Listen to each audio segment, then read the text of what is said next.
at least you can get water out of that hole in the ground. I mean, and it's completely non-electric. It's mechanical. As a general rule, they're going to be quite reliable. And so I feel like that is a really good first step. The Ready Life, into the country. Hi, and welcome back to the Ready Life podcast. I'm Lisa. And I'm Nick Meisner. And today we're going to be talking about independent water systems. Specifically, we're going to look at wells. Now, this is part 2. If you have not gotten a chance to check out the previous episode, you may want to go back and take a look at that one, because that was part 1, where we covered some basics, and we also looked at a number of different water sources, such as springs and creeks, and we touched on rainwater a little bit too. But in this episode, we're focusing entirely on what is by far the most common water source, and that is a water well. Yes, most of us have water wells that live in the country, at least. It's very well protected. There's a lot of benefits to having a well. The least amount of fluctuation during seasons. Yes. The springs and creeks can fluctuate a lot. Wells don't typically fluctuate as much. Yeah, so they're more reliable in that way. But there's one major issue with a well. And what might that issue be? Well, to talk about that, let's just think for a moment about the typical country water system. What does that look like? And I know there's a bunch of different slight variations, but the general theme being that you have this well, this deep hole in the ground, and you got water sitting in the bottom of that hole in the ground, and you got to somehow get the water up out of the ground to your house and pressurize the house. And it uses an electric submersible pump, typically, unless it's a really shallow well, and then it might be an electric jet pump. But either way, it's an electric pump that's getting the water out of the well, pushing it over to the house, and then pressurizing the household water system. And in the house or somewhere along that line is a diaphragm tank, sometimes called a pressure tank or a bladder tank. Mm-hmm. And that tank is what keeps your whole house pressurized when the pump is not running. So the pump runs for a little while, builds the pressure up, then the pump turns off, and that pressure tank keeps your house pressurized and supplies you with water for a little while until you use it. The pressure goes down, down, down, and then at some point in time, the pressure gets low enough where the pump turns back on again, and the whole thing starts all over again. And there is, like I said, there are different variations. Nowadays, variable speed pumps are becoming more popular, where you don't really rely as much on a pressure tank. The pump can run at various speeds, and it basically turns on whenever you're using water in the house. But it still is the same general idea. An electric pump is pushing the water into your house and pressurizing it for you. So the obvious question is, what is the dependency with this kind of a system? Well, the dependency is that electric pump. No power, no water. That's right.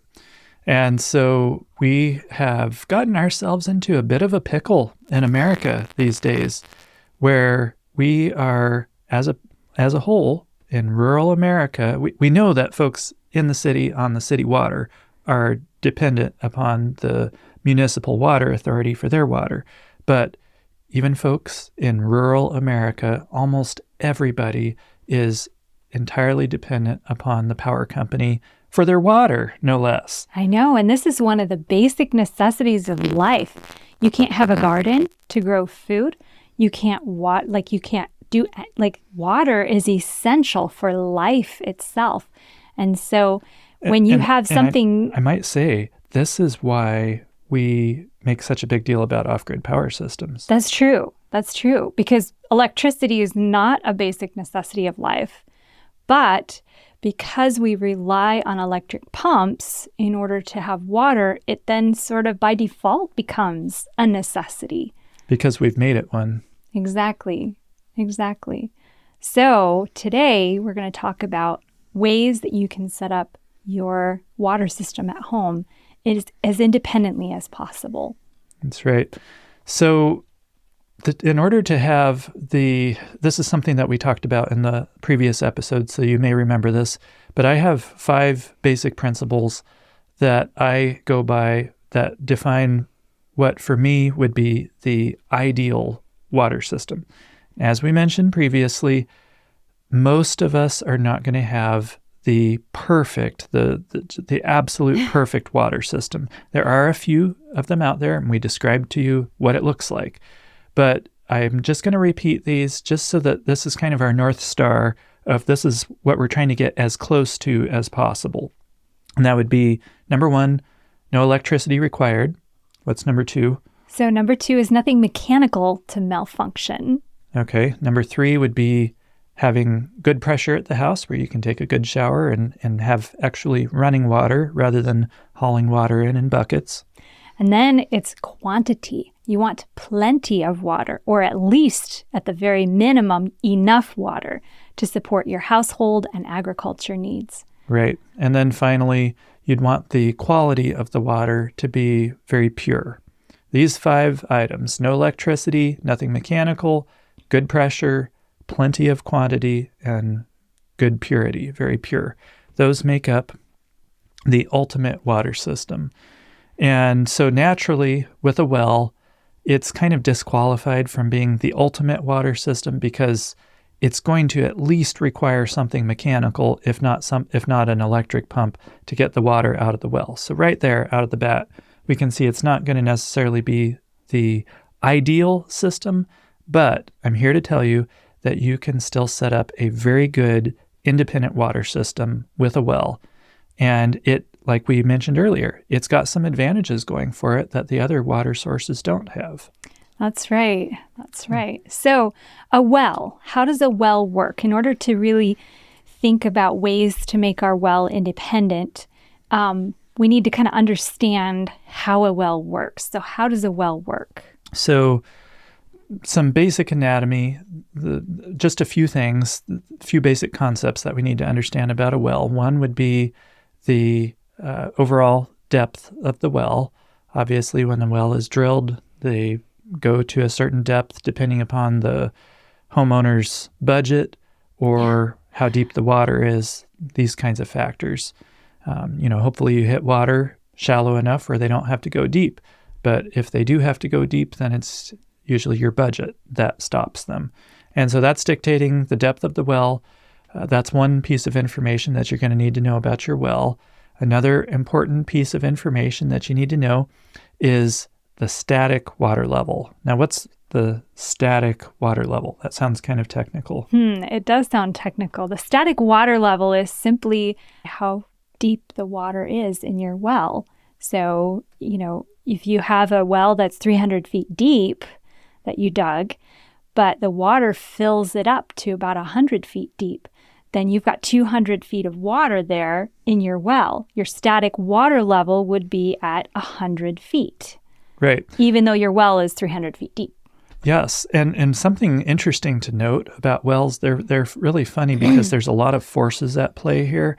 And so when they were drilling that well, they might have hit water at, let's say, 100 feet. And then they might have kept on going down to 300 feet. And so you'd think, oh, well, the static water level would be at 100 feet. But not necessarily.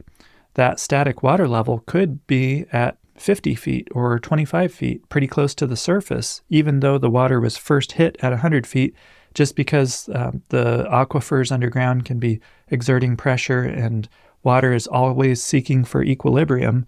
And so you can have things like that happen. And so the static water level is separate and distinct from the overall depth of the well, and it's also separate and distinct from where the well driller first hit water.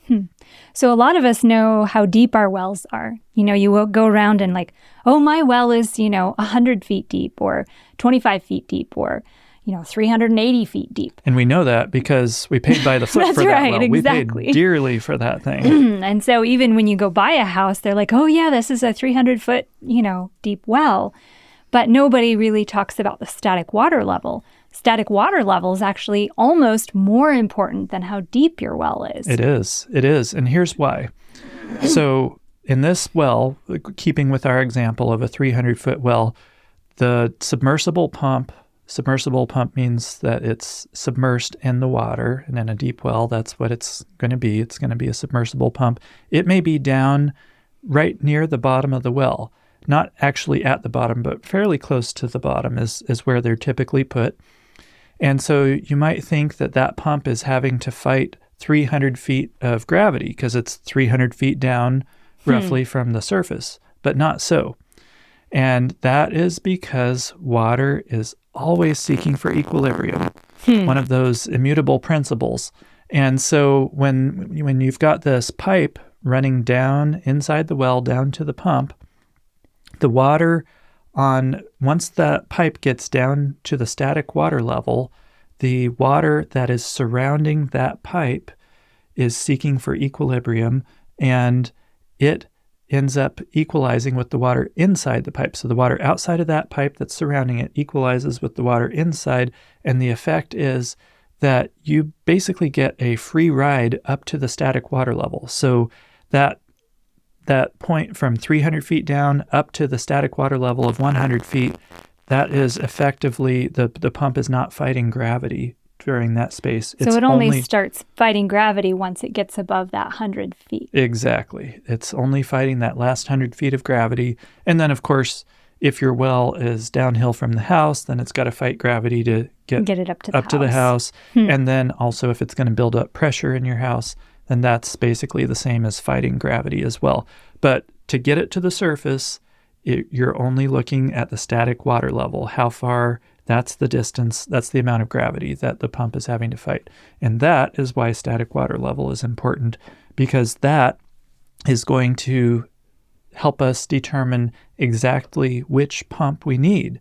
Because just like with tools, there's different pumps for different jobs.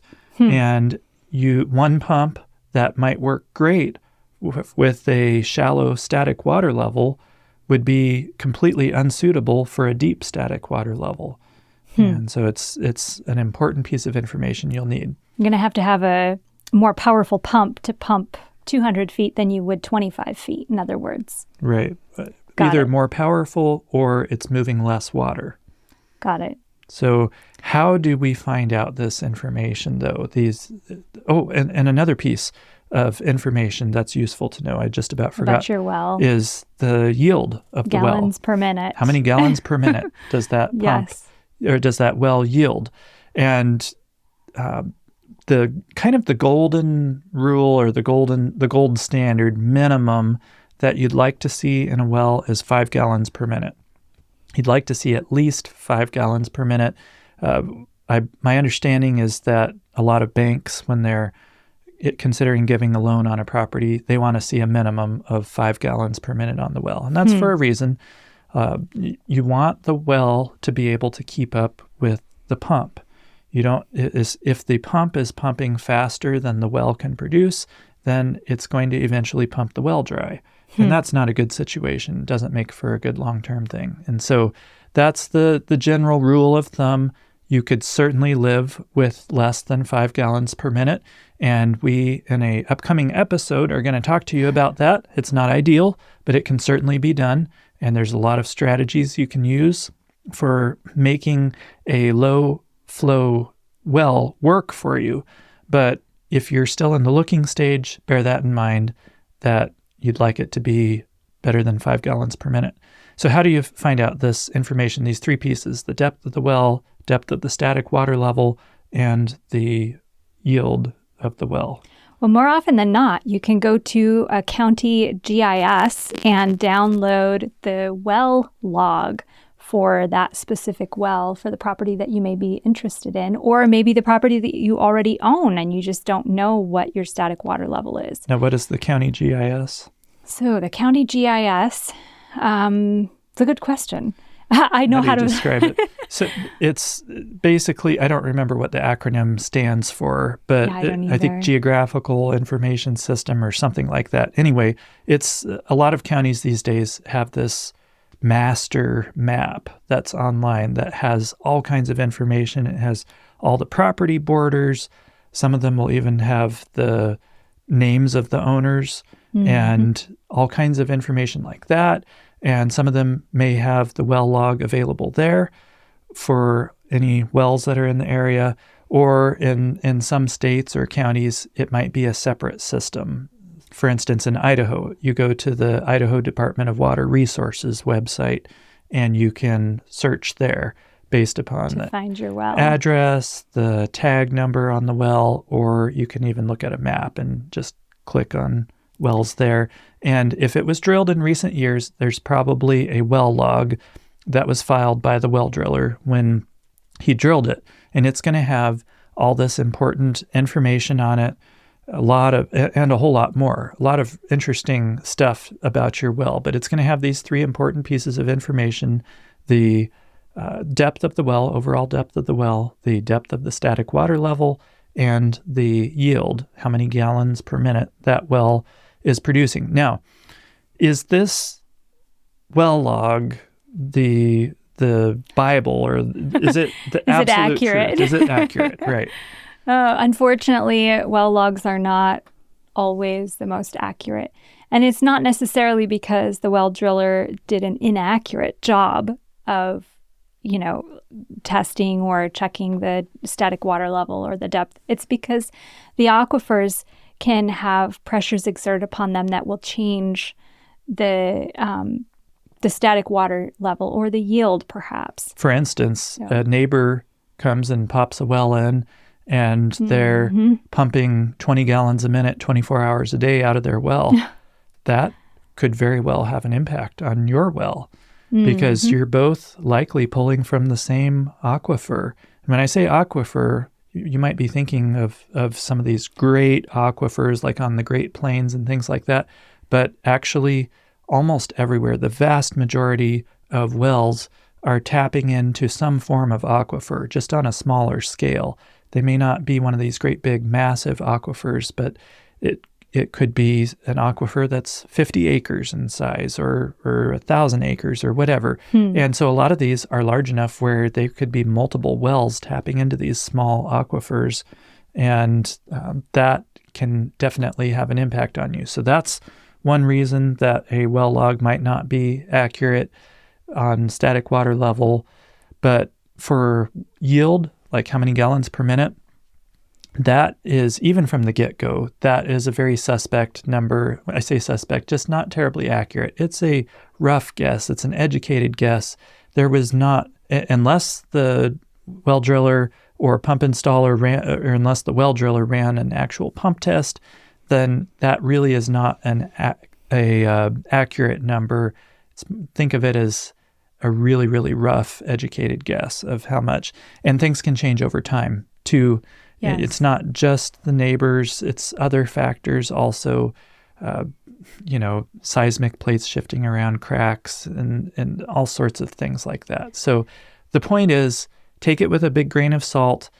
If the well was drilled pretty recently, then chances are the well log is going to be reasonably accurate. But if it was drilled a long time ago, who knows?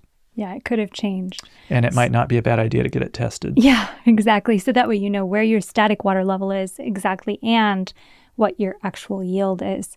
So now that we have a basic understanding of wells and the well anatomy, what we need to know about our well, what are ways that we can make our well independent? So starting out, the very first thing I got to mention, because it's something that most people could do to their well right now, and that is to add a hand pump. This is a great first step in making your well, or getting your water system where it's more independent. No, it's not ideal, because if you lose your power, then you're down to hauling water in buckets. Yeah. But at least you can get water out of that hole in the ground. I mean, and it's completely non-electric. It's mechanical as a general rule. If it's a good quality hand pump, they're going to be quite reliable. And so I feel like that is a really good first step. We'll talk about how to take it beyond that in just a minute here. And if you're able to do that right away, then by all means, go the full 9 yards. But if you aren't in a position or aren't ready to set up a full-fledged independent water system that provides running water to your house, then at least get a hand pump in there. One issue that I've heard, though, when hand pumps are brought up is my well is like 300 feet deep, so I can't use a hand pump on my well, right? Yeah. So here's the thing about hand pumps. Once again, we are looking at the static water level.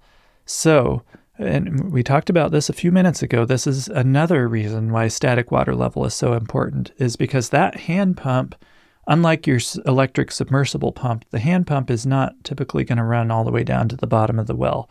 It's going to run down to the water level and then a little bit past it to a safe depth, whatever appears to be a safe depth to allow for a certain amount of fluctuation and have the cylinder that's down at the bottom still be covered with water. And so the static water level is going to be your rule of thumb, 20, 40 feet, something like that below the static water level is where you're going to want to go as a general rule. And hand pumps are actually able to deal with some reasonably deep static water levels. It's surprising. It used to be, years ago, I used to tell folks that most hand pumps can only go to 200 feet. But nowadays, they've advanced with the design of hand pumps, and there are at least a couple of them I know of that can go to 300 feet or even a little beyond that. Wow, that's incredible. Yeah. Now, granted, at 300 feet, you're pumping harder You'd be and working. you're not getting as much water per stroke. So these are the two factors at play. Either you're going to pump harder and get the same amount of water, or you're going to pump the same amount of power and get less water. But at least you can still get water at depth. So in order to install a hand pump on my well, am I going to have to pull the electric pump out, or how does that work? So it depends upon, I'm going to have to give the lawyer answer here. It depends. But most wells, a very common size of well is a 6-inch casing. And with a 6-inch casing, hand pumps can very easily coexist with your current electric pump and go side by side. So no, the electric pump would not need to be pulled in that case. If the casing is smaller than that, then it gets a little more interesting.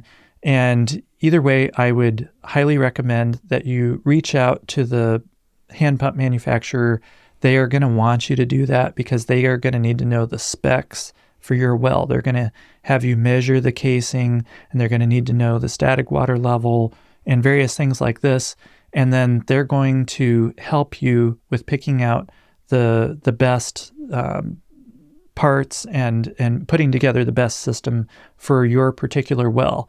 This is not the kind of purchase where you want to just go on a website and click a buy now button and be done with it. This is one of those purchases where you really need to talk to a human and work with them to figure out the specifics, because there's a lot of variables at play here. So, like I said, 6-inch, you should be just fine. 4-inch, it can still be done. It just gets a little more interesting. But yes, the two can coexist in the same well, which is really awesome. Then you keep using your electric pump as long as you can, and your hand pump is sitting there as a backup, just waiting for when you need it. And one other thing, just one other thing I wanted to mention about hand pumps is that if you're in cold country where it freezes up, well, and there's even a lot of places in the South where it freezes up, you might be wondering, well, how do you keep it from freezing up? Just real quick, you drill a little pinhole in the pipeline where the water is getting pumped up. You drill a little pinhole. They'll tell you the exact size, and you drill it just below the frost level. And when you're pumping, the water that's pumping up by the hand pump, it way more than overpowers that little bit of a pinhole. And so you get water out. But as soon as you stop pumping, the water slowly drains down to the level of that pinhole, and then it's empty. There's nothing to freeze up. And so that's how it works with a hand pump in freezing conditions. Wow, that is so cool. Yeah. So what are some good quality hand pumps? Well, there are a couple that I recommend, but there's a variety of options. In fact, we should probably show you a little clip of one in action. Oh, yes. You want to see one in action? I do. Okay. I do. And for those of you that are listening, this pump that I'm about to play you a clip of, it is one of the old-fashioned cast iron hand pumps that you may have seen that like Lehman's and places like that carry. I don't feel like they're ideal. I don't feel like they're the best, but they can be quite workable, and especially for shallower static water levels, they can work fine. And anyhow, it's interesting to hear from someone who actually uses one. In fact, this particular hand pump is one friend of ours is going to be showing it in this clip, and we actually helped him install the hand pump. So here it is. Well, this particular pump I purchased from Lehman's catalog, out of Lehman's catalog. As you can see, I'll pump here a little bit. It takes about 3 to 4 good pumps to get water. And I have timed this out, and I can pump about 5 gallons of water in approximately 5 minutes. Now this, like I say, with this particular pump here, you have to put pretty good effort in there, because you're having to pull the water and you're having to pull your pump rods up. So you've got to exert quite a bit of energy, but it's better than not having any water at all.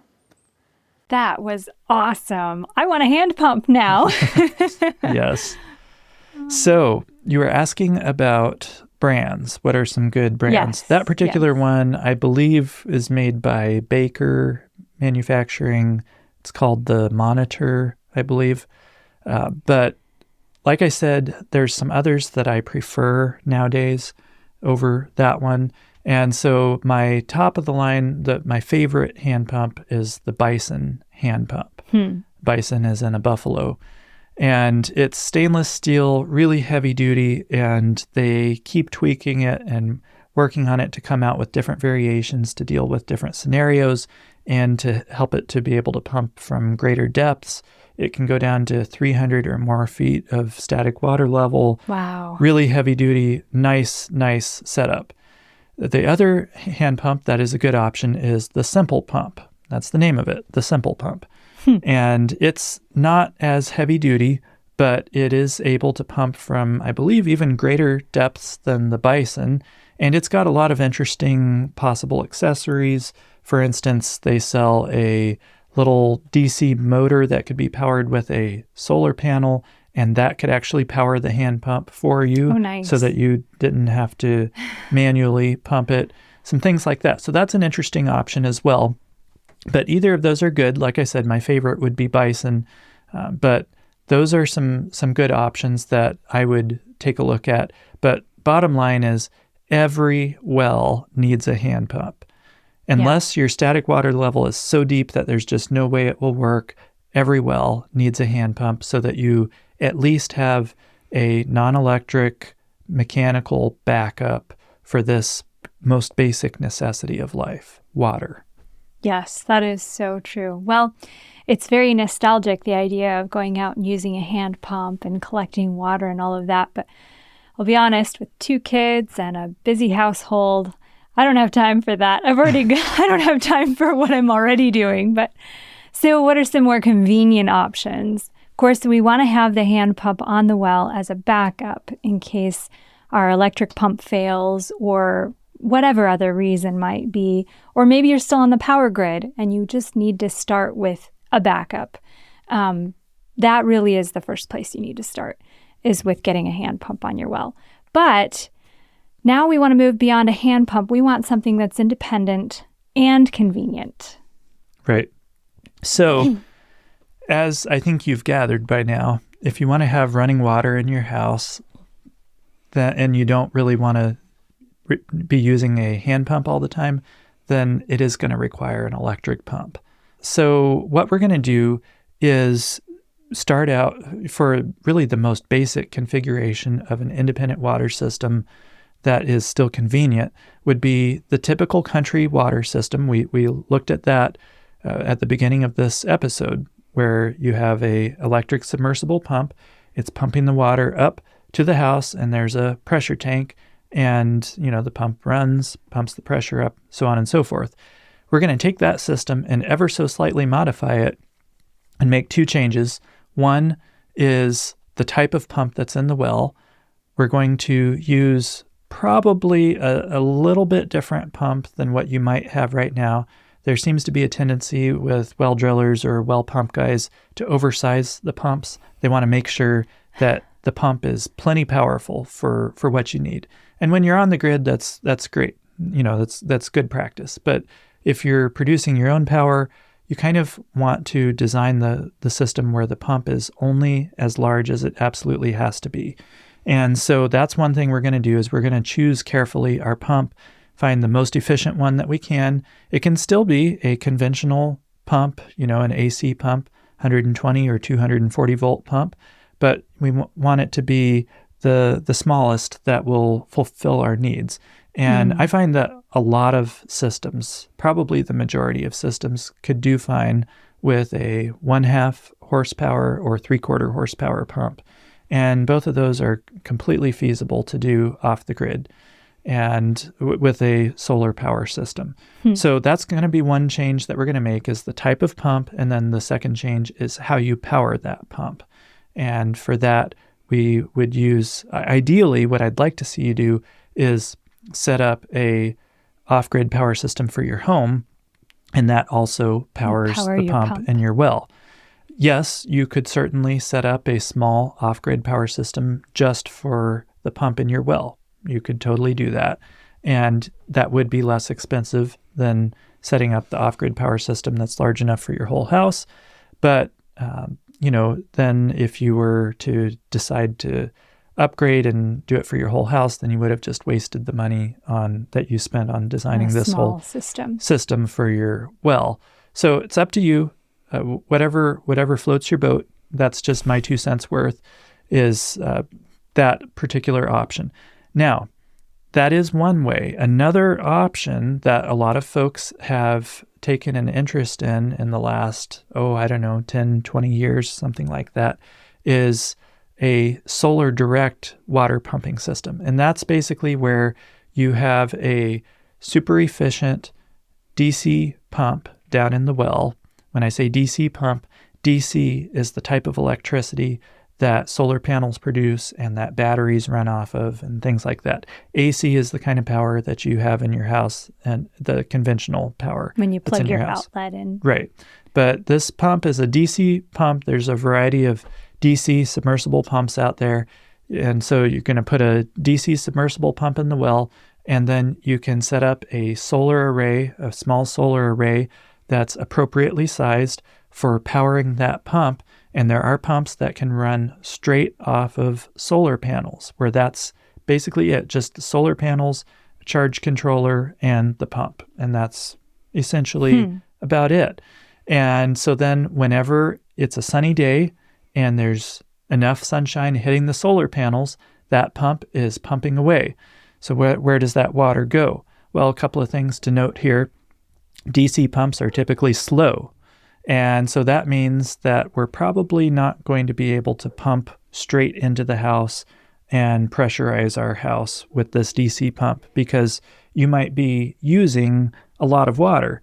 If it's a slow pump, then it's not going to give you much pressure. It's not going to keep up with your needs. Yeah. If you're running a load of wash in the washer and somebody's taking a shower and somebody's doing the dishes in the kitchen sink, that could be, a good number of gallons per minute, and that pump just is not going to keep up with you, most likely.